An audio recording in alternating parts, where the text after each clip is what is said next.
সম্মানিত ভিউয়ার্স, আজকে আমি আপনাদেরকে অ্যাডোবি ফটোশপের দ্বিতীয় ক্লাস নিয়ে আলোচনা করব।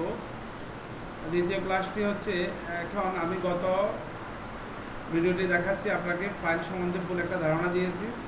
এখন এডিট সম্বন্ধে একটা ধারণা দিচ্ছি। এখন আপনি চাইলে এডিট অপশনে গিয়ে আপনার এই যে অপশনগুলো আছে এখানে আপনাকে জাস্ট সিম্পল থিং দেখাচ্ছে,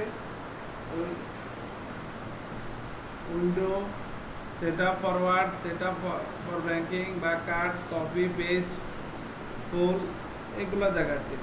এখন আপনাকে অনেক ক্ষেত্রে আমরা যারা ছবির ব্যাকগ্রাউন্ড সাদা রাখি তখন আমাদেরকে বর্ডার একটা মার্ক দিতে হয়। এই কারণে যখন বর্ডার মার্কটা না দিবে তখন আমাদের কাটিংয়ে অনেক ক্ষেত্রে সমস্যা হতে পারে।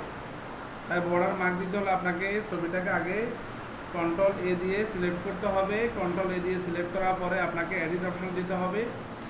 এডিট অপশনে যাওয়ার পর এখানে আপনি বিভিন্ন অপশনগুলো দেখতে পাবেন, যেমন cut, copy, paste, voice, into, clear, fill, stop.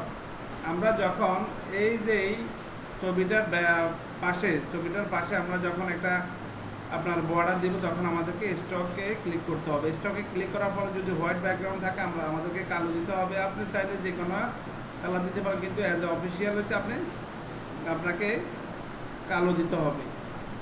আজকে জাস্ট এই বিষয়টা আমি আপনাদের সাথে শেয়ার করছি।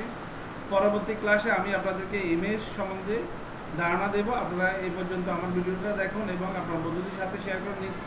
প্রতিদিন ক্লাস সেশনগুলো আপনারা ভিডিও আকারে দেখতে থাকুন। ধন্যবাদ।